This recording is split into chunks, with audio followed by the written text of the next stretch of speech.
Bonjour à tous, je suis très heureuse de vous accueillir aujourd'hui pour la conférence de Monsieur Bernard Lamont qui porte sur la sortie de son premier ouvrage Les clés du droit des logiciels, protéger, valoriser, exploiter.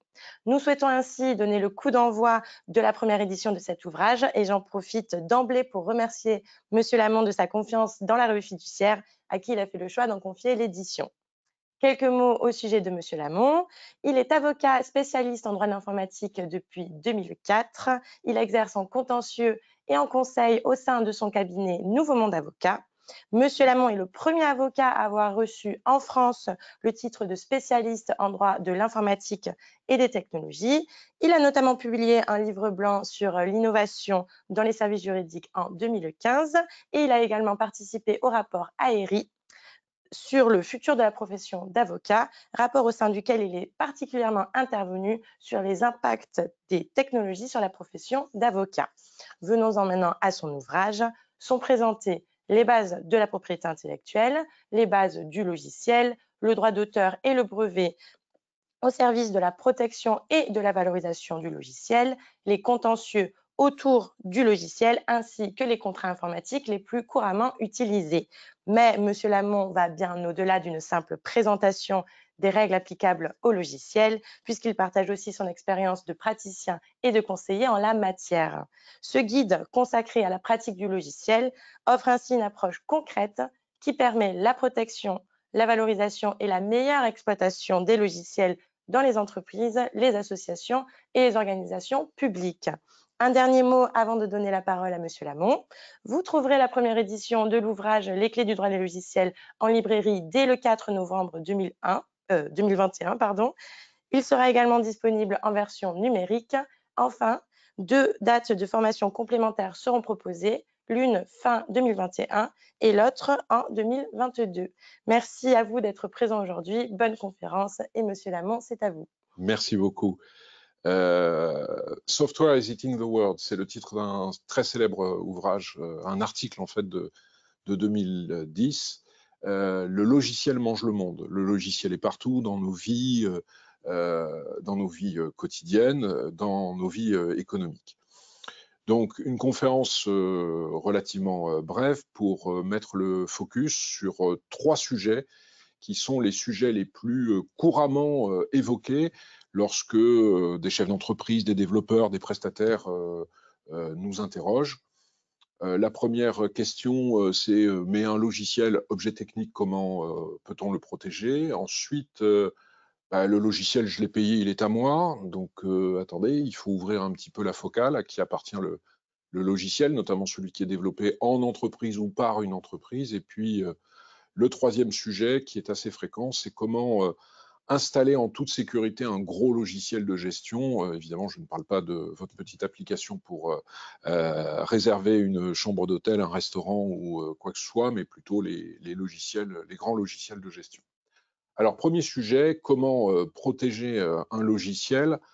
Là, il faut tout de suite dire quelque chose qui défie peut-être le sens commun, parce qu'on entend beaucoup parler de, notamment avec les bagarres aux États-Unis entre Apple et Samsung, de brevets logiciels. En Europe, et même aux États-Unis d'ailleurs, mais passons, l'outil juridique de protection du logiciel, c'est le droit d'auteur. Le droit d'auteur, qui est un des 3 ou 4 outils de propriété intellectuelle, droit de propriété intellectuelle, à côté des dessins et modèles, de la marque et du brevet, pour parler rapidement.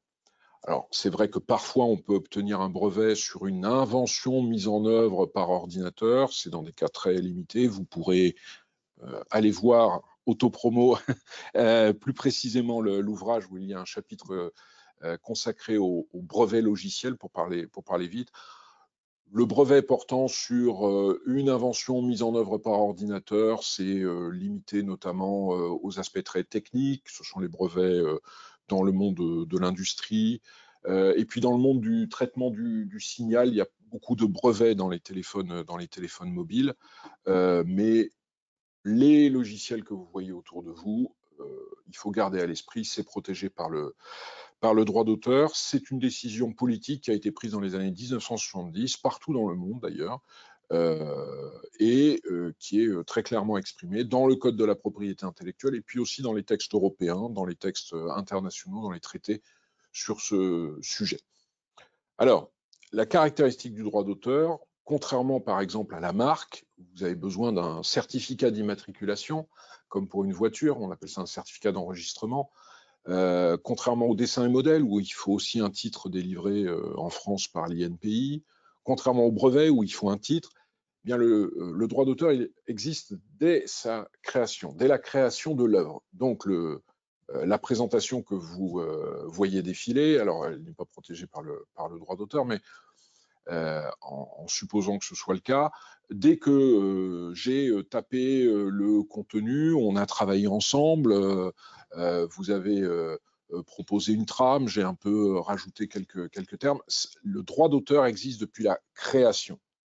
Donc il n'est pas nécessaire, il n'est pas indispensable plutôt d'enregistrer une œuvre, une sculpture, un roman, un ouvrage auprès de l'Institut national de la propriété intellectuelle. Simplement, en matière de logiciel, c'est très, très conseillé. Pour deux raisons. La première, c'est que ça permet de dater avec certitude. Dire je suis l'auteur d'un logiciel que j'ai créé en 2019, c'est bien. Tout le monde pense qu'il suffit de regarder les paramètres de votre logiciel sur votre ordinateur. Non. Un dépôt chez un huissier, un dépôt à l'Agence pour la protection des programmes, qui est un acteur qui est bien connu en la matière, ou dans des sociétés prestataires qui ont une activité similaire. Je cite dans l'ouvrage la société Continue, N-E-W à la fin. C'est très, très efficace. Ça permet de dater avec certitude le logiciel. Et puis, si c'est vous qui déposez, vous êtes présumé être l'auteur. Alors évidemment, vous pouvez déposer l'œuvre de votre voisin, mais c'est quand même, ça présume que vous êtes l'auteur de ce logiciel. Comment on définit le logiciel? Écoutez, il y a une expression qui a été utilisée par un juge américain à propos des contenus pornographiques. On ne sait pas très bien le définir, mais on sait le reconnaître quand ça en est. Un logiciel, c'est un peu pareil. Que 9 fois sur 10, on sait très bien de quoi il s'agit. On a parfois des hypothèses un peu limites quand des gens développent sous Excel, par exemple, avec, ou d'autres tableurs, des outils qui commencent à être vraiment un peu développés, mais c'est une question qui en pratique ne se pose que très très rarement. On sait reconnaître ce qu'est un logiciel. On peut dire que c'est un ensemble ou un système de traitement automatisé de données. Il y a beaucoup de définitions. Comme souvent, c'est l'administration fiscale qui donne une définition la plus précise possible. Vous pourrez la retrouver en tapant dans un moteur de recherche ou dans l'ouvrage. Alors, ce qui est très important, parce que souvent, notamment les prestataires, les développeurs disent mais mon code source est protégé. Oui, non, mais l'œuvre en elle-même, le logiciel est protégé. Après, l'œuvre a deux formes d'expression. C'est un peu comme un morceau de musique qui a la forme d'expression avec le fichier que vous entendez, et puis la forme d'expression sur une partition. C'est la même œuvre, simplement, une fois c'est interprété par un musicien, et une fois c'est codifié sur une partition. Un logiciel, c'est pareil, ça s'exprime de deux manières, en code source et en code objet. Alors le code source, ça s'écrit dans un langage, comme l'anglais, l'espagnol ou l'allemand. C'est un langage qui est lu par quelques centaines, quelques milliers, parfois quelques millions d'êtres humains. Hein. On a des langages qui sont assez courants, le Python. Aujourd'hui, par exemple, tout élève qui passe le bac en maths code en Python. Donc les bacheliers, aujourd'hui, savent parler le Python, au moins les premières bases pour pouvoir décrire une dérivée ou des opérations mathématiques simples. Ça, c'est le code source. Ça s'affiche sur l'écran de l'ordinateur. Pardon. C'est à peu près compréhensible. Pas exagérer, c'est quand même assez technique. Mais ça n'est pas lu par la machine. Ce qui est lu par la machine, c'est la version code objet. Et entre les deux, vous avez un outil qui s'appelle un compilateur ou un décompilateur, mais peu importe. Souvent, les entreprises ont besoin, pour pouvoir maintenir un logiciel, le maintenir en activité, j'allais dire, ou l'enrichir, ont besoin du code source parce que c'est par là qu'on va pouvoir corriger les erreurs, qu'on va pouvoir aussi rajouter des fonctions, rajouter des connexions avec la banque, avec l'administration fiscale. Donc l'œuvre logicielle, elle est protégée. Et ce qui est protégé, c'est non seulement le code source et le code objet, mais le texte rajoute et le matériel de conception préparatoire. On ne sait pas bien à quoi ça correspond. Le texte a beau avoir 30 ans, il n'y a pas de jurisprudence, il n'y a pas de décision de justice à ce sujet. C'est peut-être, alors pardon pour avoir utilisé l'acronyme, peut-être quelque chose comme les SFD, les spécifications fonctionnelles détaillées, c'est-à-dire quand on décrit de plus en plus précisément ce que doit faire le logiciel, les données, les traitements, l'algorithme. C'est assez mystérieux, ça n'a pas beaucoup d'intérêt pratique. Donc voilà ce qui est protégé, le code source, le code objet. Maintenant, ce qui est exclu, ça c'est très important de le retenir. L'idée à la base du logiciel n'est pas protégée. Donc moi, j'ai des gens qui viennent me voir en me disant « Ah, il y a mon voisin qui a vu tourner mon logiciel et il a repris la même idée. C'est un logiciel qui sert à faire ceci, à faire cela, et il a fait la même chose. » Il y a une très belle expression qui remonte à longtemps, à la fin du 19e ou au début du 20e, qui est « l'idée est de libre parcours ». Ça veut dire que si j'ai une très bonne idée, que je vous la donne, et que vous décidez de coder le logiciel, c'est la vie. Voilà. Il y a des cas un petit peu particuliers, c'est que si on le fait dans le cadre d'un travail et que vous le faites de manière déloyale, je pourrais peut-être aller chercher votre responsabilité. Mais si je dirige une entreprise, vous aussi, je développe un logiciel, vous voyez le logiciel, vous dites « Ah, c'est hyper intéressant, par exemple un logiciel pour gérer une maison d'édition », bah, vous le redéveloppez en prenant les bonnes idées, c'est tout à fait, comment dire, tout à fait possible. L'idée, à la base, ou qu'on cherche à faire fonctionner dans un logiciel, si l'expression n'est pas très heureuse, pardon, elle s'exprime souvent dans un cahier des charges, c'est-à-dire une entreprise rédige un document qu'elle va envoyer à 3 ou 4 prestataires pour dire est-ce que vous êtes capable de me faire ce logiciel-là. Le cahier des charges, lui aussi, lui non plus, n'est pas protégé par le droit d'auteur. Ça a été jugé notamment par le tribunal administratif de Caen dans une vieille affaire. Qu'est-ce qui est aussi exclu de la protection? L'algorithme. Alors l'algorithme, c'est la description par petites étapes de ce que doit faire le logiciel. J'en donne un exemple dans l'ouvrage, c'est comment calculer un prix TTC à partir d'une donnée qui s'appelle le prix hors taxe et puis d'une autre donnée qui s'appelle le taux de TVA. Et donc on peut décrire à plusieurs étapes le fonctionnement du logiciel. Les algorithmes les plus simples font 4 à 5 cases avec 2 flèches, oui, non, KO ou OK, ou supérieur à 100, inférieur à 100. Les algorithmes les plus compliqués dans les logiciels qui nous entourent peuvent faire des centaines de pages. Ce qui n'est pas protégé non plus par le droit d'auteur, en tout cas, c'est la fonctionnalité, c'est-à-dire ce que fait la machine. Le fait que quand vous êtes dans votre automobile, que vous freinez d'un coup sec, et que le système comprend que s'il laisse faire, vous allez bloquer les roues et donc vous allez partir en patinage, que vous allez mettre 3 fois plus de temps pour freiner, 3 fois plus de distance, et puis vous risquez de partir dans le décor. L'idée qui est que il faut contrôler que les plaquettes de frein ne sont pas bloquées, et puis si c'est bloqué, les débloquer immédiatement, ça c'est une fonctionnalité. Cette fonctionnalité n'est pas protégée, en tout cas pas par le droit d'auteur. Dans le brevet, ça peut être le cas, mais dans des hypothèses très, très précises. Ce qui n'est pas protégé non plus, c'est le langage de programmation. Je vous l'ai dit, hein, on utilise des langages. Il y en a beaucoup qui sont parfaitement publics, et puis certains ont été développés par des éditeurs qui cherchent à les garder jalousement. Alors, se former pour utiliser ces langages est très, très coûteux.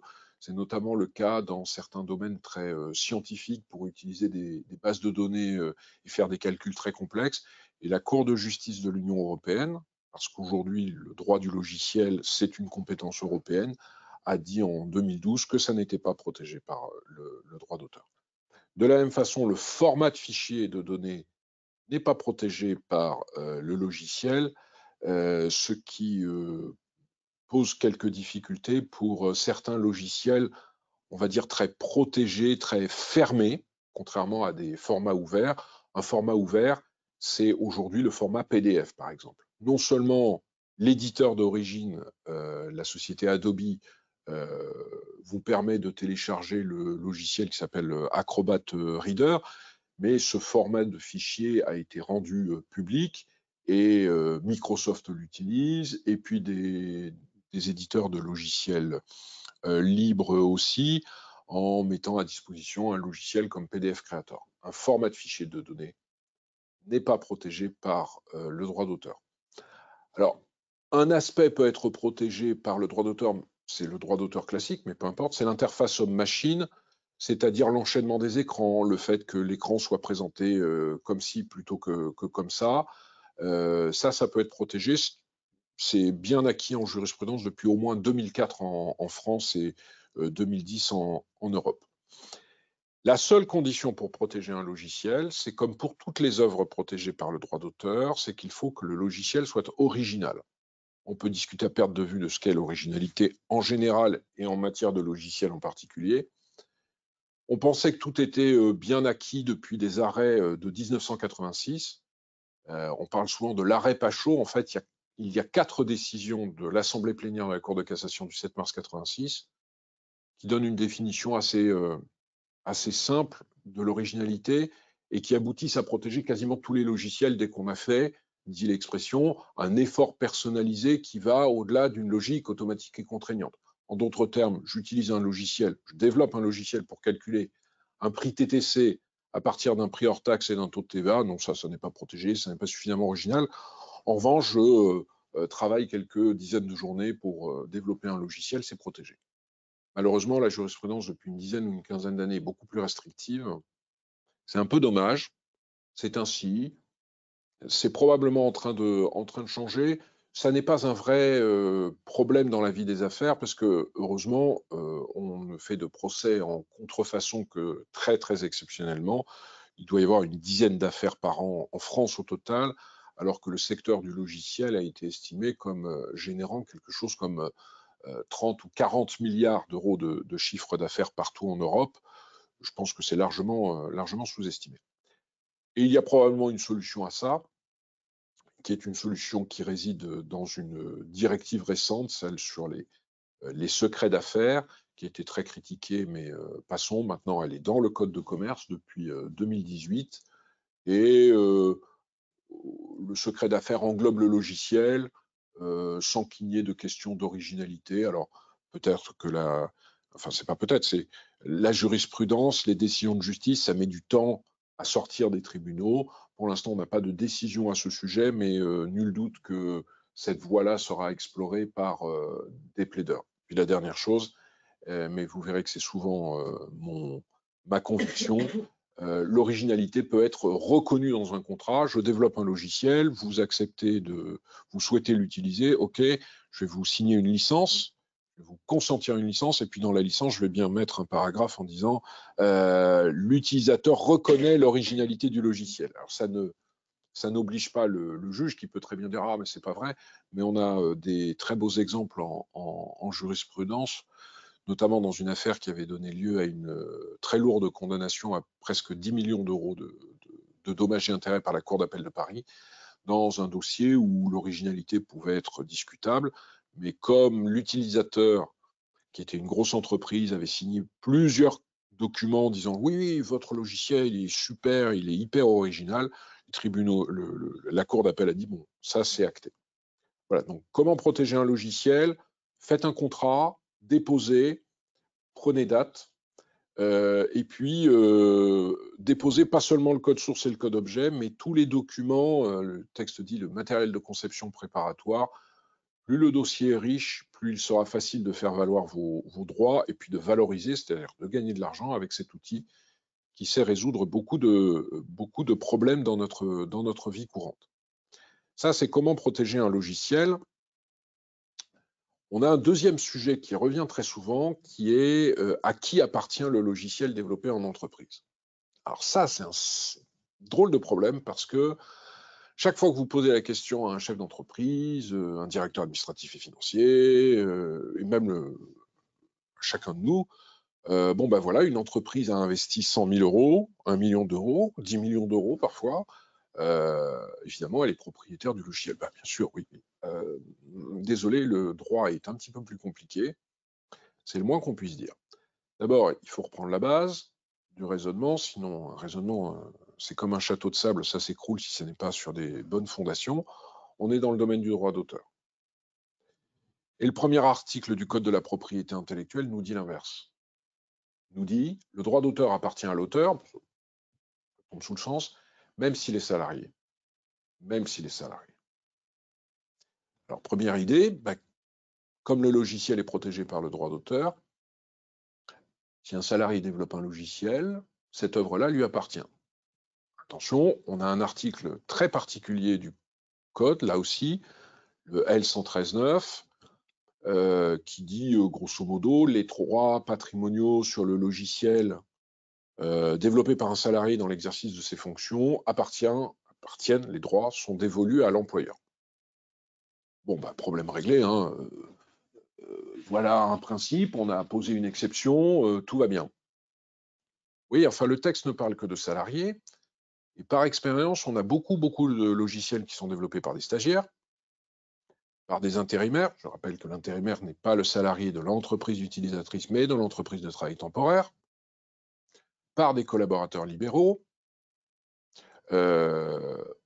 et par des prestataires qui interviennent dans un statut qui est du quasi-salariat, des missions à long terme, mais on les paye 600 € la journée ou 800 € la journée. Et dans ces cas-là, on n'est pas dans L113.9. Si les textes ont un sens, eh bien, on revient au premier principe. Et le premier principe, c'est celui du premier article du Code de la propriété intellectuelle. Donc, on a deux interprétations. On a l'interprétation du juriste, qui a un guide d'interprétation qui est que quand on a un principe et une exception, l'exception s'interprète dans ses bornes, strictement, pas restrictivement, mais ce qui est écrit, tout ce qui est écrit, mais rien que ce qui est écrit.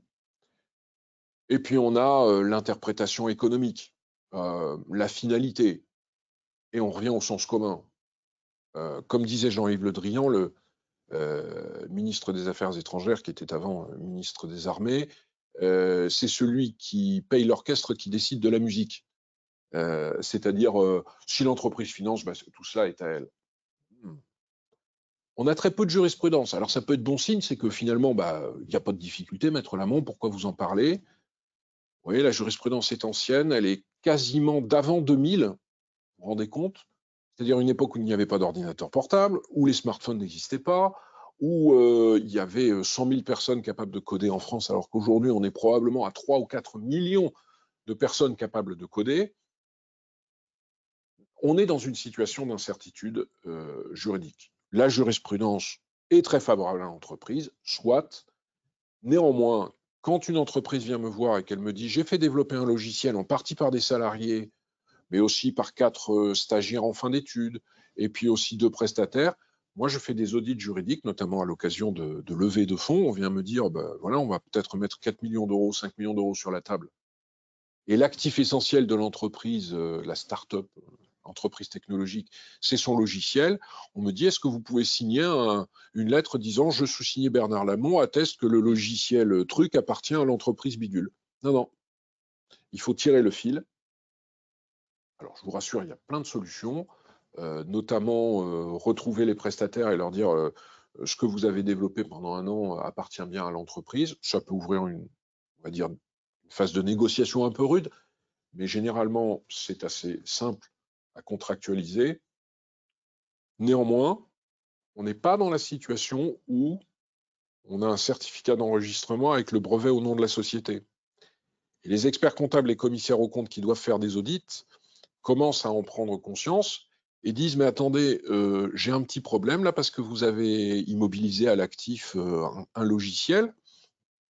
C'est bien gentil, montrez-moi le titre de l'INPI. Ah bah non, vous avez lu le très bon ouvrage de Bernard Lamont qui dit qu'il n'y a pas de certificat d'enregistrement pour le logiciel. Comment faire? Eh bien, il faut faire un audit juridique. Et souvent, l'histoire du logiciel, c'est un peu comme le garage des fondateurs d'Apple ou de HP. Le logiciel, il a commencé à être développé par quelqu'un dans son garage ou dans son grenier. Et puis progressivement, et quand on essaye de mettre tout ça à plat, ça n'est pas très très simple. Donc en dehors du cas, le logiciel développé par le salarié, il faut un contrat. Alors, il existe une présomption, c'est-à-dire que si je vends un logiciel sous l'étiquette Bernard Lamont, je suis présumé être l'auteur. Simplement, c'est une présomption simple. Ça veut dire que si quelqu'un arrive en disant non, non, mais en fait, c'est pas, non, non, Bernard Lamont n'est pas l'auteur, il peut aller devant un tribunal et démontrer l'inverse. Voilà. Donc, le contrat. On a aussi beaucoup de logiciels développés par des prestataires. Alors, le prestataire individu, le fameux auto-entrepreneur, les prestataires qui travaillent à 3 ou 4, ou les grandes sociétés de prestations, les Capgemini, Soprasteria, Altran. Ces gens-là sont parfois dans des situations de quasi-salariés. On a des incertitudes sur le plan du droit du travail, parce que quand vous travaillez tous les jours de l'année au sein d'une entreprise, en prenant des ordres de la part du chef de projet salarié de l'entreprise, que vous avez la carte de cantine, les tickets restaurants, etc., de l'entreprise, on est très proche du salariat. Oui, mais on n'est pas dans le salariat. Alors, il y a des gens qui disent, oui, mais moi, j'ai payé 100 000 € pour faire développer le logiciel, donc c'est à moi. Oui, alors, juridiquement, ça s'appelle une cession implicite de droit d'auteur, de droit de propriété intellectuelle. C'est l'idée que quand on a signé un bon de commande, puis qu'on a payé, il y a eu transfert des droits de propriété intellectuelle. C'est beaucoup plus incertain que cela. Certains disent que ça tombe sous le sens. Alors, quand vous arrivez devant un tribunal de commerce, le tribunal de commerce applique plutôt le sens commun, le sens économique. Quand vous arrivez devant un tribunal judiciaire composé de magistrats professionnels, fonctionnaires, ils sont plus, j'allais dire, stricts sur le plan juridique. Et il se trouve qu'il y a 3 ans, on a rajouté un article, une ligne dans un article du Code de la propriété intellectuelle qui dit très précisément qu'il faut un contrat pour les cessions de droits de propriété intellectuelle. Donc on est dans une situation où, encore une fois, il faut du contrat.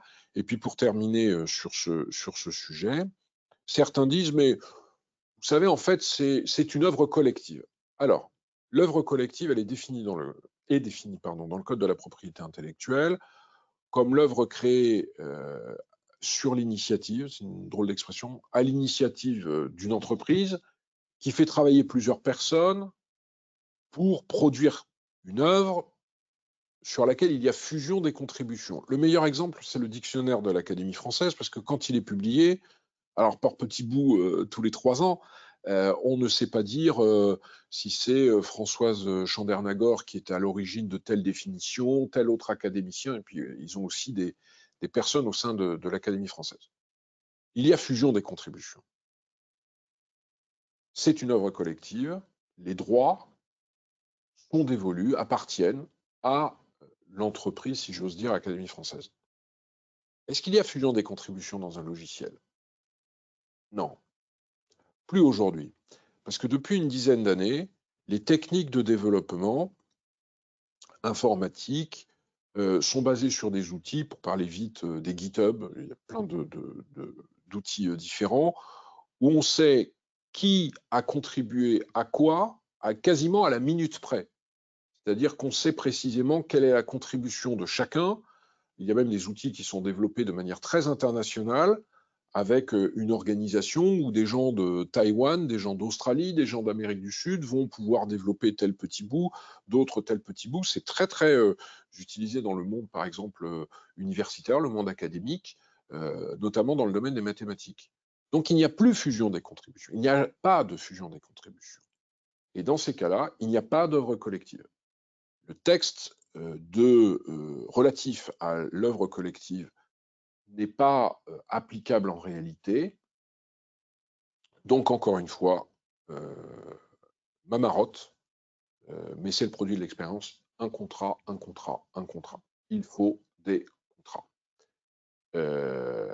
Parce qu'autrement, on est dans une situation d'incertitude. Et quand, 2 ans plus tard, on se dit, bah, tiens, on avait développé un logiciel dans l'entreprise pour résoudre tel problème, mais plutôt que d'en faire simplement un outil pour l'entreprise, est-ce qu'on ne pourrait pas le revendre, le développer avec des collègues, des concurrents, parce qu'un concurrent dans une autre région pourrait être intéressé, ou un concurrent, pas véritablement concurrent, mais un confrère, on n'est pas tout à fait sur le même marché. On commence à compter un petit peu les choses et on s'aperçoit qu'on a une grande incertitude juridique. Encore une fois, au moment des levées de fonds pour les entreprises technologiques, au moment des audits, les commissaires aux comptes commencent à avoir sur leur checklist ce sujet, et puis au moment de vouloir gagner de l'argent avec cet outil qui peut avoir des intérêts absolument extraordinaires. Voilà, donc sur le logiciel développé en entreprise, attention au sens commun et tout pour le contrat. À propos de contrat, bon, quelle transition formidable. Troisième partie, un sujet très touchy, très délicat, c'est comment gérer en sécurité l'installation d'un logiciel dans une entreprise. Alors, encore une fois, je ne parle pas du petit logiciel, encore qu'un petit logiciel peut créer de gros problèmes, mais on parle là des logiciels de gestion de clientèle, les CRM, les logiciels de gestion d'entrepôt, WMS, Warehouse Management System, les TMS, Transport Management System, et le plus gros, le plus ambitieux, c'est l'ERP, Enterprise Resource Planning. C'est, en français, on appelle ça un PJ, un progiciel de gestion intégrée. C'est un progiciel qui a l'ambition d'embrasser toutes les fonctions de l'entreprise, depuis le contact avec un prospect, la signature du bon de commande, l'émission de la facture, mais aussi la gestion de la production, la gestion des ressources humaines, et puis tout ça est traduit dans la comptabilité. Vous avez des logiciels qui disent « je fais tout ». C'est complet. Corollaire, si ça marche bien, c'est fantastique pour l'entreprise, et au contraire, si ça marche mal, ça peut être très douloureux. Pour bien installer ces logiciels, il faut faire appel à un prestataire spécialisé. Et vous signez un contrat avec ce prestataire, c'est préférable. J'ai déjà vu des projets portant sur des centaines de milliers d'euros sans contrat. L'entreprise avait émis un cahier des charges, le prestataire avait émis un bon de commande, sans référence à des conditions générales de vente. On est dans une situation de flou juridique. Voilà. Vous signez un contrat avec ce prestataire. Ce contrat est dans la catégorie des contrats d'entreprise, un peu comme quand vous faites construire une maison. D'ailleurs, c'est assez proche comme régime juridique. Et ce contrat-là a un statut, des caractéristiques fixées par la jurisprudence depuis au moins les années 1970.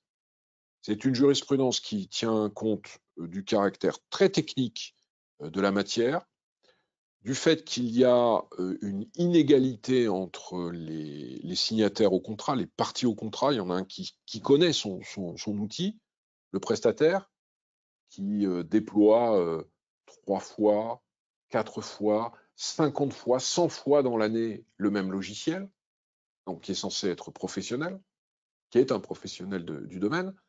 Tandis que, pour parler clair, un ERP, un gros logiciel de gestion dans une entreprise, c'est un projet décennal, c'est un projet tous les 10 ans. En moyenne, je crois que c'est 7 ou 8 ans. Donc le droit rééquilibre et organise, sachant que ce n'est pas un chèque en blanc pour l'entreprise. Donc on est face à un contrat d'intégration, c'est un contrat par lequel un prestataire... Il n'y a pas de définition dans un code civil ou dans le code de commerce, hein, c'est la jurisprudence qui définit, c'est d'ailleurs parfois au contour un peu flou, mais on a quelques principes bien arrêtés. Vous avez le contrat d'intégration, le prestataire va installer le logiciel, soit sur les serveurs de l'entreprise, soit sur des serveurs hébergés. il va reprendre les données de l'ancien système, il va former les salariés, il va paramétrer le logiciel pour créer les profils, le vôtre, le mien, avec des droits différents. Si je suis à la comptabilité, il faut que je puisse utiliser tout le logiciel. Si je suis un commercial sur la route, utiliser peut-être juste les fonctions, création d'un devis, d'un bon de commande. On a aussi très souvent des développements spécifiques parce que l'outil fait tout, mais enfin, il faut quand même l'enrichir pour l'adapter aux besoins spécifiques de l'entreprise. On signe aussi en général un contrat de maintenance. Bref, un contrat de maintenance, un contrat d'intégration, pardon, c'est souvent 5 à 6 contrats différents. Je rajoute, pour que ce soit encore plus amusant, qu'on fait souvent appel à un organisme de location financière, sinon c'est pas drôle. Donc c'est un contrat complexe qui est une partie d'un tout, qui s'inscrit dans un tout avec une théorie qui a été développée par la Cour de cassation depuis longtemps maintenant, qui est que quand on signe un groupe de contrats, on ne va pas saucissonner, on va réfléchir à l'opération économique globale. C'est un réalisme qui est très intéressant. Alors, cet outil juridique, le contrat, c'est un outil de gestion de projet. Ça, c'est une vision personnelle qui n'est pas toujours partagée par les autres juristes, qui est une façon de dire que je me sens parfois un peu seul. Un contrat est un outil de réussite d'un projet. Ça signifie que le contrat est évidemment là pour protéger le prestataire, pour assurer la certitude de ses revenus. C'est là pour protéger le client, selon qui souscrit mes services, évidemment. Mais c'est d'abord et avant tout un super outil de réussite d'un projet qui est compliqué, avec plein d'inconnus et qui est coûteux. Donc, bon contrat, c'est un contrat qui n'est pas rédigé de manière trop, j'allais dire, doctrinale, rigide. J'ai parfois face à moi des personnes qui ne veulent pas discuter, qui disent c'est comme ça et pas autrement. Alors, on fait preuve de diplomatie, de pédagogie pour dire oui, mais en réalité, écoutez,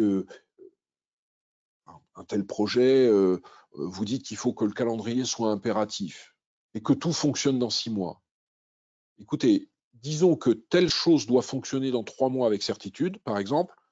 Le reste, il y a un effet tunnel. Vous savez, vous êtes dans le tunnel, vous voyez la lumière, mais plus vous avancez, plus la lumière, on a l'impression qu'elle est à la même distance.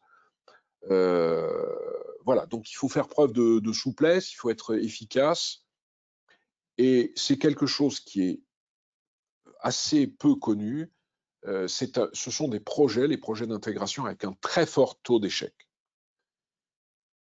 On n'a pas d'études en France, on a aux États-Unis un outil qui est sorti par une entreprise de consulting depuis une vingtaine d'années qui s'appelle le Chaos Report, ça porte bien son nom, le rapport sur le chaos.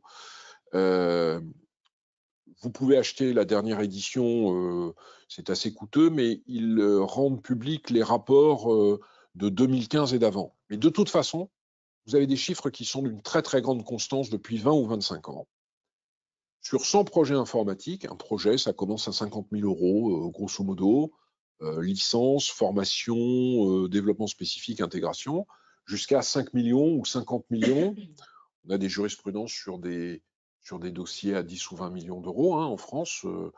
Il y a une affaire très célèbre, IBM Maïf, où il y avait plus de 10 millions d'euros en jeu.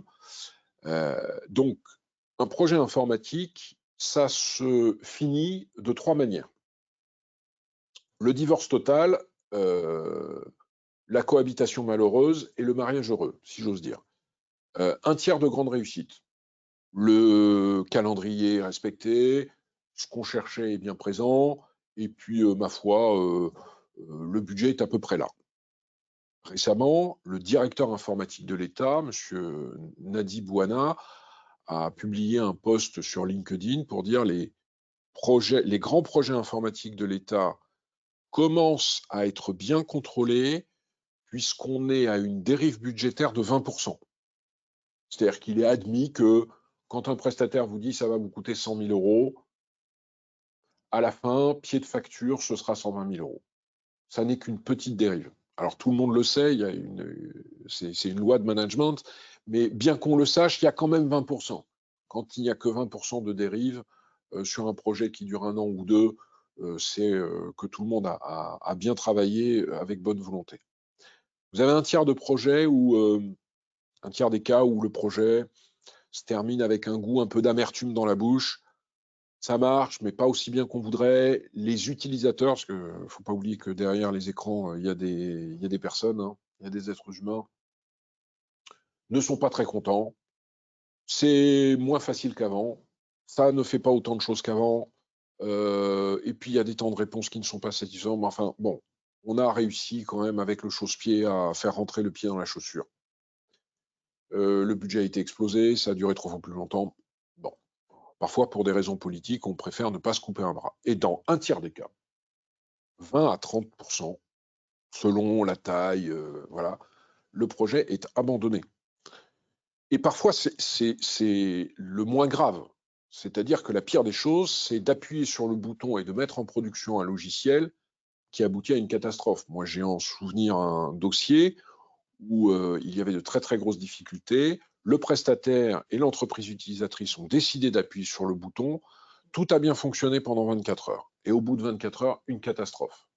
C'était une entreprise de distribution et lorsque les camions arrivaient chez les clients et que le livreur sortait la caisse, le client final regardait en disant mais j'ai pas commandé ça, moi j'ai commandé d'autres produits. Et ça a duré 3 mois de totale instabilité comme ça. Et une entreprise qui fait quasiment 1 milliard d'euros de chiffre d'affaires a failli mourir. Les conséquences peuvent être absolument dramatiques. Et face à ça, à cette situation ça peut être un projet super pour la rentabilité, la croissance de l'entreprise, mais ça peut être aussi dramatique, on a finalement assez peu de contrats. Alors, ce sont des contrats qui sont parfois trop complexes d'ailleurs. En la matière, une expression américaine qui s'exprime de la manière suivante, c'est KISS, K-I-2-S, Keep It Simple Stupid. C'est-à-dire, il ne faut pas faire trop compliqué. Sujet, verbe, complément, dire simplement le prestataire fera ça, le client fera ça. Et on a 4 obligations qui sont prévues qui sont dans tous ces contrats-là. Pour le client, ça paraît évident, il faut payer le prix. Paraît évident, mais quand les premières difficultés arrivent, la tendance du client, c'est de mettre certaines factures sous le coude. Ça s'appelle l'exception d'une exécution. Et il doit collaborer. On a des cas en jurisprudence où un client a signé et a dit bon, écoutez, moi c'est bien, mais les salariés n'ont pas le temps, ça doit marcher, c'est magique. On a cet aspect magique de l'informatique. Non, ça nécessite un fort investissement en temps de la part de l'entreprise qui doit changer ses méthodes. Il peut y avoir une résistance au changement, une réticence au changement, des guerres entre des chapelles, des services, ce qu'on appelle des silos. Voilà. Pour le prestataire, 2 obligations essentielles. Avant le contrat, surtout, une obligation de conseil. C'est lui qui sait, c'est lui qui en déploie 10, 15, 100 par an. Et il doit dire au client, écoutez, ne vous illusionnez pas, en fait, ça va vous coûter plus cher. Alors, il faut résister à la tendance du commercial qui dit, je veux arracher le contrat en présentant le budget le plus bas. Il faut que le prestataire conseille en disant écoutez, il faut changer tous vos ordinateurs parce que moi je suis désolé, mais sur ces machines-là, ça ne tournera pas. Il doit aussi avoir il a l'obligation de conseiller des formations. Une formation, c'est pas une demi-heure, encore une fois, avec ce rêve que l'entreprise, que l'informatique, c'est magique. Et il doit livrer ce qui a été convenu avec vraiment la boîte de Pandore, la boîte à gifles des contrats d'intégration. Nous, on vient nous consulter avant, au moment de la signature du contrat, et puis quand le projet est en souffrance, on essaye de remettre le projet sur les rails. On ouvre le contrat et on dit alors qu'est-ce que vous avez acheté? Et il y en a un qui dit bah moi j'ai acheté mon rêve, le cahier des charges, l'expression de besoin, ça c'est le client. Il y a le prestataire qui dit non non, vous avez émis un rêve, une expression de besoin, un cahier des charges, et moi je vous ai présenté un outil. Je l'ai fait tourner devant vous, c'est ça que vous avez acheté. ce qu'on appelle le référentiel de conformité. Pour savoir si ce qui est livré par le prestataire correspond à la commande, il faut savoir ce qu'on a commandé, ce qu'on appelle le référentiel de conformité. Ben, parfois, on a une totale incertitude. Quand on ouvre le contrat, on ne sait plus. On ne sait pas le déterminer. Donc ça, c'est la première sécurité juridique. Alors ensuite, on a des clauses essentielles qu'on passe en revue dans le livre. Est-ce qu'il faut prévoir des délais impératifs? D'accord. Des pénalités, certes. Il y a des cas où c'est parfaitement raisonnable. Dans ces cas-là, il faut être conscient pour le prestataire du fait que ça peut engager sa responsabilité, pour le client qu'il va falloir mobiliser beaucoup de moyens pour aller très très vite. Et parfois, c'est douloureux pour les salariés. Parfois, c'est douloureux pour les salariés. On a dit, le client, il a l'obligation de payer le prix, mais le prix, c'est quoi? C'est 100 000 € ou 1 million d'euros. Ça, c'est un prix forfaitaire. Ou alors un prix en régie. C'est 1000 journées à 800 € la journée. Oui, mais quand à la fin, on est à 1 200 €, bah, votre budget passe de 800 000 à 1 million d'euros. On va parler clair, les prestataires adorent la régie et les clients préfèrent le forfait. S'engager sur un forfait, un prix fixe, ça suppose de bien savoir ce qu'il y a en face, quel est l'objet qu'on vend. Et parfois, je vous ai dit, il y a cet effet tunnel où on découvre en marchant, en avançant. L'obligation de responsabilité, pardon, j'ai tapé trop vite. C'est l'obligation de responsabilité ou l'obligation de moyens. Le prestataire lui dit je veux faire mes meilleurs moyens, je veux mettre en œuvre ma meilleure volonté. Et le client dit non, mais je veux une obligation de résultat. La conséquence, on la connaît, c'est que si une obligation de résultat est fixée dans le contrat, il suffit de démontrer que le résultat n'est pas atteint pour engager la responsabilité du prestataire. C'est très sévère pour le prestataire, ils sont très réticents, mais certains prestataires acceptent on va dire, de dépioter, de séparer dans les contrats. Bon, ça, je sais que je peux le faire. On va installer le logiciel, c'est une obligation de résultat. Il y a 3 fonctionnalités, je sais que ça marche, ça fonctionne et je peux le faire en 3 mois. Le reste, écoutez, je ferai le maximum, mes meilleurs efforts. En mauvais français, on appelle my best efforts. En fait, c'est simplement une obligation de moyens. Et puis, il faudra faire attention parce que quand ça casse, ça peut faire très mal. Il faut faire attention au plafond de responsabilité. Vous avez des prestataires qui disent écoutez, on va tout changer dans votre entreprise qui fait 10 millions d'euros de chiffre d'affaires, mais ma responsabilité sera limitée à 8 000 €. Il faut ajuster cela par rapport aux vrais enjeux économiques du contrat et valider derrière l'assurance de responsabilité civile du prestataire. Voilà, on a balayé ces 3 sujets qui étaient les plus sollicités quand on a organisé cette conférence. Je ne sais pas si on a des questions qui nous ont été adressées en direct.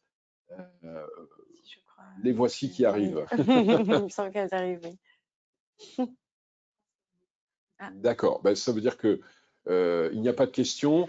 Soit j'ai épuisé le sujet, soit j'ai épuisé les spectateurs. Les deux sont cumulables.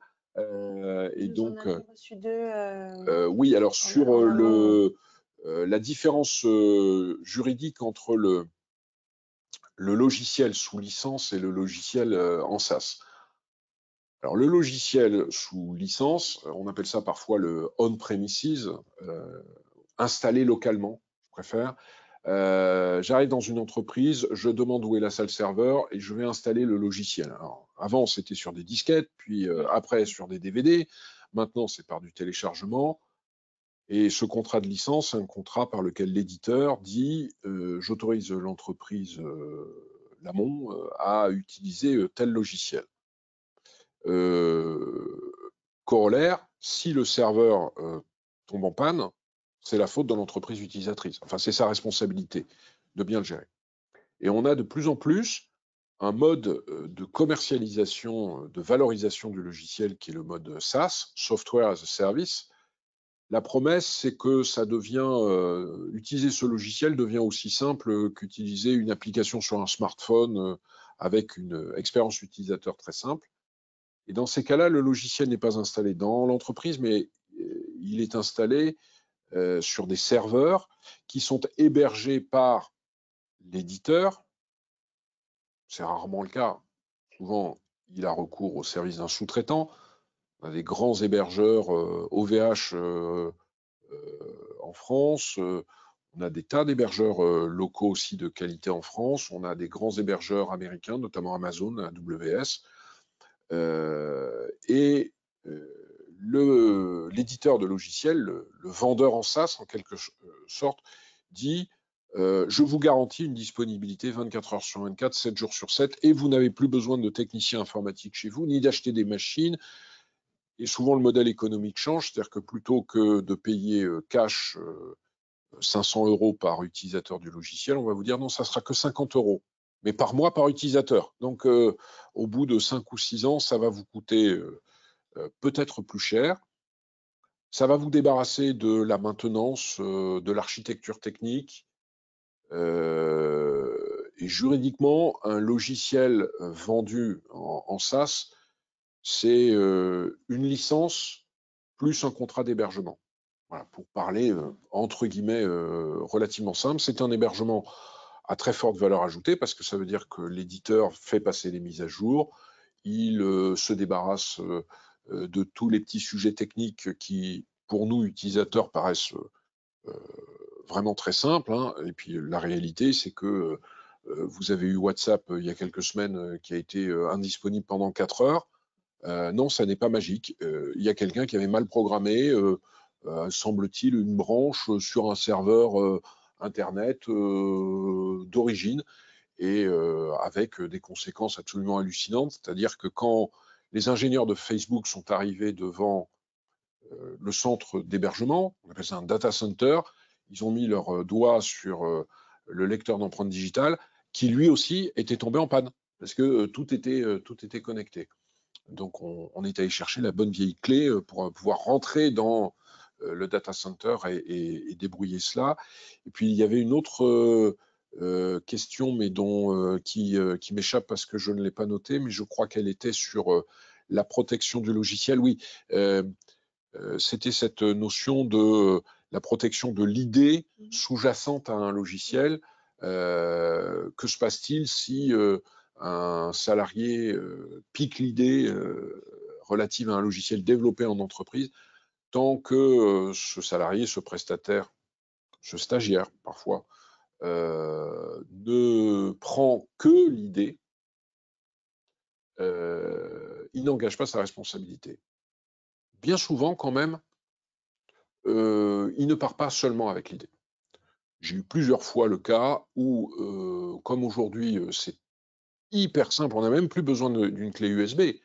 Vous prenez le logiciel développé dans l'entreprise et en 10 minutes, vous le basculez sur un système de partage de fichiers du type Dropbox, pour ne pas faire de publicité, et vous démissionnez et vous récupérez le code source pour redévelopper le logiciel.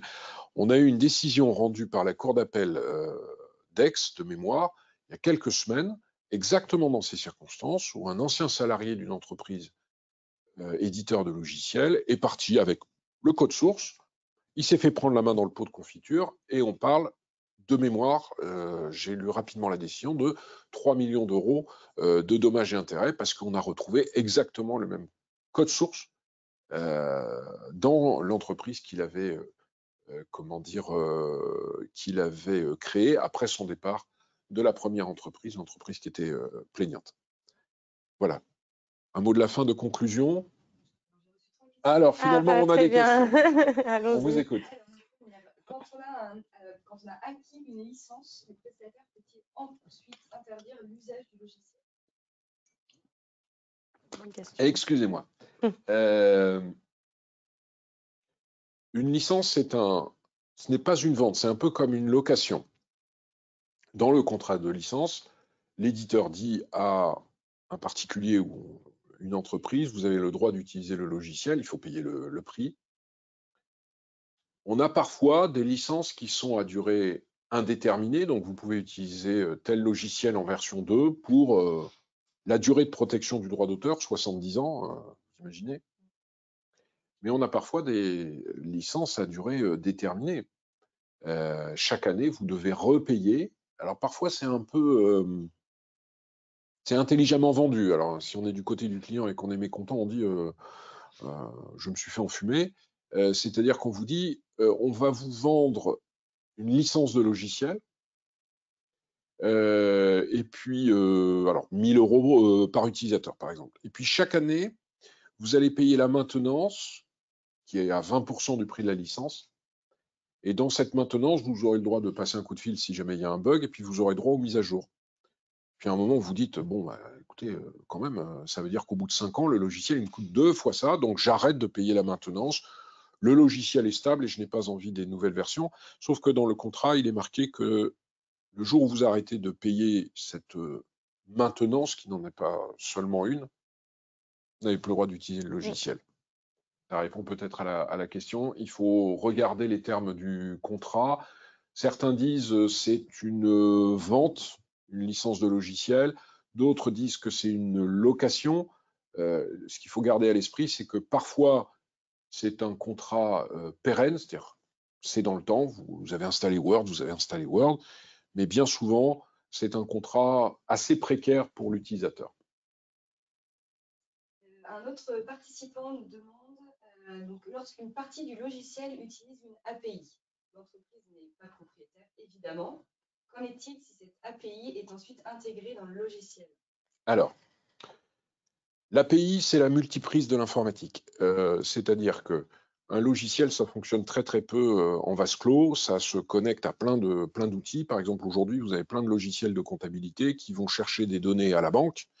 Vous avez des logiciels de gestion qui permettent de connecter des modules de paiement par carte bancaire. Vous avez des logiciels qui sont des logiciels de comptabilité, mais qui sont connectés à des outils de gestion de clientèle. Donc l'outil, le CRM, va faire un devis, un bon de commande et une facture. Et tout ça va tomber dans le logiciel de comptabilité. Cette multiprise fantastique s'appelle une API. C'est Application, le P m'échappe, Interface. Ça se traduit par une liste de variables. Et un logiciel va être distribué en disant voilà les caractéristiques de l'API. Toutes les heures ou en temps réel, je rends disponible la liste des factures, le montant des factures, etc., etc. En droit français, on n'a pas de décision pour savoir si une API, au sens où ses caractéristiques techniques, sont protégées par le droit d'auteur. Mon intuition, c'est que ça ne l'est pas. Mais aux États-Unis, on a une décision inverse. Une décision inverse dans une affaire Oracle contre Google, où l'API des outils Java, ceux qui sont utilisés sur les téléphones Android, hein, pour parler clair, a été reconnu comme étant protégé par le droit d'auteur à la sauce américaine, le copyright. En l'état, on peut raisonnablement supposer, mais encore une fois, on n'a pas de décision de justice, que le logiciel est protégé par le droit d'auteur, mais quand on arrive à la description technique des valeurs qui sont adressées, on est proche de la décision que j'évoquais tout à l'heure, qui est la fonctionnalité n'est pas protégée par le droit d'auteur, le langage de programmation n'est pas protégé par le droit d'auteur, et le format de fichier, voilà, c'est la décision de 2012, le format de fichier n'est pas protégé par le droit d'auteur. Donc l'interface API, elle n'est probablement pas protégée par le droit d'auteur, d'autant plus que, je raisonne à voix haute, excusez-moi, le droit d'auteur est reconnu à l'éditeur avec une limite qui est vraiment confuse. Hein. C'est écrit de manière très, très lourde. Je ne suis pas le seul à le dire. Le droit d'auteur favorise l'interopérabilité, ce qui est un autre terme pour dire le fait de parler ensemble. Donc, l'état d'esprit de la réglementation, c'est plutôt que les API qui permettent cette interopérabilité, cette interconnexion, ne sont pas protégées par le droit d'auteur. C'est la possibilité de parler au reste du monde et d'établir des communications. Oui. Alors, la conformité juridique d'un logiciel, donc RGPD, doit-elle être assurée par le prestataire fournisseur du logiciel ou par le client acheteur de logiciel? Oula, sujet extrêmement touchy. Donc, on rappelle les termes du débat. Mai 2018, entrée en vigueur, en fait, le texte remonte à 2016, du règlement général sur la protection des données. Et dans ce règlement, il est noté que les éditeurs de logiciels, là c'est bien écrit, hein, les éditeurs de logiciels doivent assurer le respect de la vie privée par conception et par défaut, by design and by default. C'est la privacy by design and privacy by default. Très bien. Donc, j'utilise un logiciel qui traite des données personnelles, j'appelle mon prestataire et je lui dis, dans le RGPD, comment assurez-vous la privacy by design, respect de la vie privée? Et le prestataire me répond, attention, celui qui traite de la donnée personnelle, ça n'est pas moi. Moi, je mets à votre disposition un outil. C'est vous le responsable de traitement au sens du RGPD. Donc, c'est à vous de respecter la loi. Et le responsable de traitement, l'entreprise utilisatrice, dit, mais comment puis-je respecter la loi si vous n'avez pas mis en place des outils de protection de la vie privée? Par exemple, la possibilité, en appuyant sur un bouton, de supprimer les données de Bernard Lamont, qui fait le tour de ces entreprises, de ces e-commerçants, en disant « je veux supprimer les données ». Et le prestataire dit « je n'ai pas d'obligation dans le RGPD ». Tant qu'il ne fait que livrer un outil et qu'il arrête sans regarder, ça peut tenir. Bien souvent, les prestataires sont aussi ce qu'on appelle des sous-traitants au sens du RGPD. C'est très mal traduit, des data processors en anglais. Le RGPD a été mal traduit sur ce sujet-là, parce qu'en fait, le prestataire informatique, l'éditeur de logiciel, il intervient en direct sur le logiciel et parfois même il l'héberge. Donc s'il l'héberge, ça résout un peu le problème. C'est lui qui a la maîtrise technique de l'outil pour assurer la suppression des données, leur anonymisation, la purge régulière, ce qu'on appelle le cycle de vie de la donnée. Mais certains prestataires disent « moi, je vous ai livré un outil, je ne veux pas en entendre parler ». Il y a depuis 3 ans une énorme bagarre entre les prestataires et les utilisateurs. Certains prestataires sont très rigides et disent « moi, je ne veux pas en entendre parler, je n'ai pas à développer d'outils particuliers, ou bien ça vous coûte cher ». C'est une option que je peux vous vendre. C'est un module optionnel, le module respect du RGPD. Je trouve ça assez extraordinaire. On a un règlement européen qui est une loi qui dit vous devez faire comme ci ou comme ça. Bon, en même temps, quand un règlement européen a imposé les ceintures de sécurité ont été vendues aux utilisateurs, aux conducteurs. Voilà, il y a une grande discussion, sachant que, évidemment, si demain on conçoit ensemble un logiciel, c'est facile entre guillemets, facile. Les éditeurs n'aiment pas quand je dis ça, mais c'est plus simple de partir d'une feuille blanche en disant n'oubliez pas que vous pourrez nettoyer les données. Sauf qu'aujourd'hui, on utilise des logiciels dont la conception remonte aux années 1970, ce qu'on appelle la dette technologique, l'historique, la legacy, l'héritage, remonté sur des lignes de commande programmées en COBOL en 1985 pour dire mais alors attends, comment je vais nettoyer la base de données qui contient le nom de Bernard Lamont qui a commandé sur le site de La Redoute en 2007? C'est nettement plus difficile. Le RGPD doit être respecté par les deux types d'acteurs. La charge du prix, ça donne lieu à des négociations serrées. Plus de questions? Votre honneur, comme on dit dans les séries américaines avec le baillet. Bah, écoutez, merci beaucoup. Merci à vous. Je pense qu'on a encore un petit mot de fin pour rappeler quelques dates importantes de la sortie de l'ouvrage. Ne l'oublions pas dans tout ça. Donc l'ouvrage, il est disponible en précommande. Oui, il me semble. Donc, merci Monsieur Lamont Voilà. pour vos réponses et cette présentation de votre ouvrage. Je rappelle à nos participants que l'ouvrage est déjà disponible sur notre boutique en ligne boutique.grouperf.com et à partir du 4 novembre dans toutes les bonnes librairies juridiques et celles disposant d'un rayon droit. Concernant la formation, nous proposons des sessions sur le thème « Maîtriser et valoriser juridiquement le logiciel en entreprise », soit en classe virtuelle, soit en présentiel, les 7 décembre et 25 janvier respectivement. Donc, pour vous inscrire, je vous invite à vous connecter au site rfformation.com et en savoir plus sur le contenu de cette formation qui sera donc diligentée par Monsieur Lamont.